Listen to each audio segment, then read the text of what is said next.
Hey guys, Yips here coming out with a video, and this one's going to be about Mythic Plus. With the Mythic Dungeon Invitational being out, I think it's important that we touch on Mythic Plus. I think it's important that we discuss the importance of what you should be doing as an Affliction Lock in Mythic Plus, because a lot of things have changed, and there's a lot you can do as an Affliction Warlock in order to kind of bolster your group depending on what your group needs, and also depending on the affixes, okay? So the first build I'm going to touch on is one I've touched on before. I'll touch on it briefly now. We'll talk about gearing, revolving around the different builds, and then yeah, we'll just go through that throughout the video. So the first build I want to talk about is going to be the Writhe and Agony build. I truly think this is one of the staples of Warlock currently in Mythic Plus. I think this is a super powerful build, whether it be fortified or tyrannical bosses. I think this build's going to yield you great results either way. I think Writhe and Agony is by far one of the best picks you can have in Mythic Plus. I do not enjoy Malefic Grasp, although it is a viable option. I much prefer Writhe in Mythic Plus dungeons because a lot of the bosses have ads and you can abuse those. So I think this is a really staple build. It's a multi-target dotting build. You can do a lot of damage on 4 mobs, you can do a lot of damage on 2 mobs, 3 mobs, and you can do a lot of damage on the bosses because of the ads that spawn. So I think this is a really solid build. I'll show you how to play it, and I'll talk about what kind of gear you should be using when you play this build. So first, the gear you should be using. In Mythic Plus, truly, I think one of the best setups that you can use is Sifu's Embracers. The reason I think Sifu's Embracers is so good is because it consistently offers you increased damage on every single trash pull, as well as being able to get that Sifu's buff. Now, there are a few alterations to this build that you can make depending on your playstyle and depending on what kind of dungeon you're doing. Sifu's obviously probably the best Mythic Plus legendary in the game, gives you bloodlust on almost every trash pull. There are situations where you can swap out Sifu's, but I do think it is a staple for Mythic Plus, and Seratin's obviously very powerful because of that multi-dot. So some variations of this is you can swap out Sifu's and you can equip the belt. Now, the reason that you might want to do that is because if you're on a sustained trash pull where the trash isn't dying very quickly, this belt is just going to help you maintain your UAs, because in Mythic Plus, as a Warlock, you're really relying on trash to die to give you shards back. So what this belt will do is will allow you to have a higher shard count throughout the Mythic Plus instance. If you find that trash is dying really quickly, you probably don't need the belt. You're probably better off equipping something that's more revolving around your haste. It's probably better for you to use Sifu's in that situation and to get that haste buff. And the way you proc that is either by using Hallow Terror, which is an instant cast. You can just run into melee and press that, or use your Infernal Strike from your Infernal pet, which you have from running Grimoire Supremacy. So those are kind of some gearing options. You can use belt instead of Sifu's. Another option is you can swap out bracers. The reason you probably want to swap out bracers is if you don't have Nighthold 2-piece. So if you don't have Nighthold 2-piece, what you can do is you can use chest instead. Chest is a perfectly viable option. Whenever you spend a shard, you have a chance to get Soul Harvest. This is just another way to increase your damage on trash pulls. I think bracers are more consistent and slightly better overall, but on big pulls, especially where you have a lot of shards and you're casting them all at once, chest can definitely be a viable option. Currently, I'm preferring the 2-piece with the Sifu's and the bracers. I think it just offers great consistency, really solid overall in Mythic Plus, but you know, you can do you. So let's talk about the gear, the stats, sorry. So revolving around stats, in Mythic Plus, haste. Haste is king. You want a lot of haste. The reason you want haste is because pulls are going fast. They're going super quick. Mobs are dying fast. You need to get your dots out quickly. Speed is important for Affliction Lock in Mythic Plus. Imagine you were a Shadow Priest and they pull the trash and you're unable to get your dots out. You're not going to do any damage. Same thing goes for Affliction. You need to get your dots out quickly. That's how Sifu's helps so much. Running high haste helps a lot. And by having these really high modifiers for haste, you're able to get your dots out quickly. You're able to spend a crap ton of shards. You generate them back by the trash dying, and then you move on with your life, okay? So that makes this build really powerful. Have a lot of haste for trash. It's really going to benefit you in the long term. Now, if you're going super try hard, you can kind of change your gear setup a little bit. Haste generally tends to be better for the multiple target pulls. So say you're in a dungeon and it's fortified and you're pulling, 3 to 4 mobs. You want a lot of haste and able to get those dots out, able to maintain everything. But if it's fortified and you're pulling a mini boss, what you can actually do is you can swap a few pieces of gear around and change up your build a little bit. I don't have too many options here. but you can try to get some more mastery. You can try to get some more mastery. More mastery makes your dots hit harder. It's going to be slightly more beneficial than haste on single target pulls, so just remember that.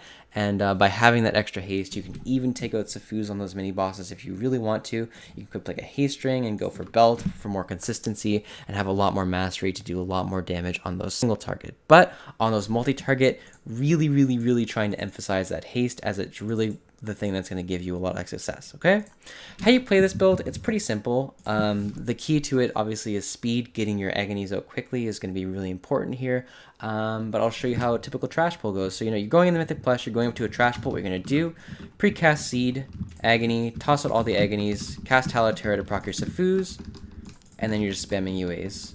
Notice how now you have the Ceratin buff up to a 4-stack, gaining that 20% increased damage, and you're just going to want to maintain your Reap throughout the dungeon.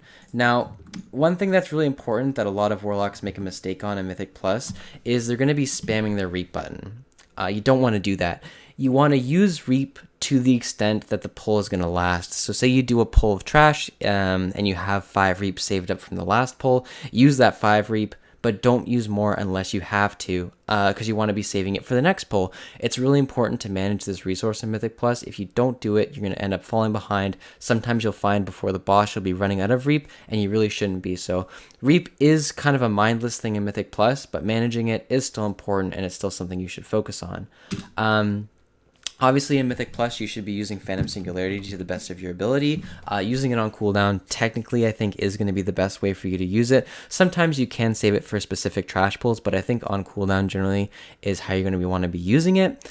Some Warlocks like to do it where they cast Seed of Corruption, get all of their agonies out, and then what they do is they cast a bunch of UAs like this to get Contagion on everything, get the Ceratin buff, and then they'll use it to have all those modifiers affecting it.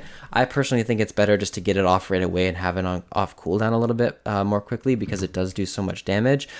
Do however you like. I don't think it makes a huge difference in the long run, but whatever you do, make sure you're using it quickly on the pull. And aside from that, it's just a simple dot maintain, or a simple managing your dots. Just keep your agonies at 15 stacks, maintain 4 to 5 of them, use Seed of Corruption to get your corruptions out. On 2 to 3 target, you can manually apply your corruptions after the first seed. And if you're low on shards, obviously manually applying corruption is totally fine. If you have nothing else to do, it's better than draining. Just manually apply your corruptions and use those shards for your unstable afflictions. So just remember, guys, super high haste for trash, single target, equip some more mastery gear, change your legendaries out, and you should be good to go. One last thing, Death's Embrace Ring, really good on single target, really good on bosses. I recommend you guys try it. Okay, so that's the first build for Mythic Plus. Let's talk about the second build. Second build, simple talent swap, Soul Harvest. The reason you would want to run Soul Harvest is because you're doing a tyrannical boss. Soul Harvest is super good for single target bursts. When you know the boss is only going to last about 3 minutes, you'll get 2 Soul Harvests off. You'll have it with your pot. You'll have it with Bloodlust. Super powerful on fortified bosses. I recommend it. Tyrannical bosses, I recommend it when you're trying to push super high keystones and you need that extra boss DPS, and Trash DPS isn't so important. Soul Harvest can be a really powerful tool to utilize. The playstyle, basically the same. Use it on trash pulls, but make sure it's up for the boss. Yeah, pretty good talent. It's easy swap. The playstyle is still the same on trash. Not too much here has changed. The third, well, Sow the Seeds. So obviously the level 60 talent tree is very versatile. It offers you a lot of options in Mythic Plus. Now, I don't often recommend you run Sow the Seeds. I think Sow the Seeds is a very situational talent. I personally think Phantom Singularity and Soul Harvest do yield better results overall, especially because it helps so much with your single target. But Sow the Seeds can be very viable if you're running with a group that loves to pull a lot. So if you're running with a group that's trying to either speed clear low keys, or they're trying to push a high fortified key, and by pushing that high fortified key, they're pulling a lot of trash. So for example, I don't know, like moth souls. They're pulling all the way up to the first boss, and then they're pulling all of the boat. Possibly so the seeds could be a really good option for you there and allow you to do a lot of damage. You can run empowered life tap if you want your seeds to do 10% increased damage. So this is an alternate build that you could run. It still is kind of a dot spec. You're sacrificing only single target, and you gain a little bit from multi-target running So the Seeds. The playstyle here is you cast Seed of Corruption, get all your agonies out, proc your Sifus, and pop those seeds while maintaining your life tap buff, and then you just spam Seed of Corruption. It's pretty easy. This build will do a ton of damage on 4 to 5 targets, and anything more, it's just gravy. So this build is really recommended if your group's just really confident in their ability to pull a lot of mobs, and you really feel like you need that additional AoE. If your group has a lot of AoE, I do not recommend you run So the Seeds. Run Phantom Singularity, run Soul Harvest. You'll be doing your group a favor because you'll be bringing that extra single target and extra 2 to 3 target cleave damage that not a lot of classes have. It's kind of a unique niche of Affliction lock. So those are some really solid talent setups revolving around Writhe and Agony. Now, let's talk about gearing for the Sow the Seeds build. Gearing for the Sow the Seeds build is very, very important. Do not just equip whatever you have for this. It's not going to work well. What you want to do is you want to have a gear setup that has like no mastery.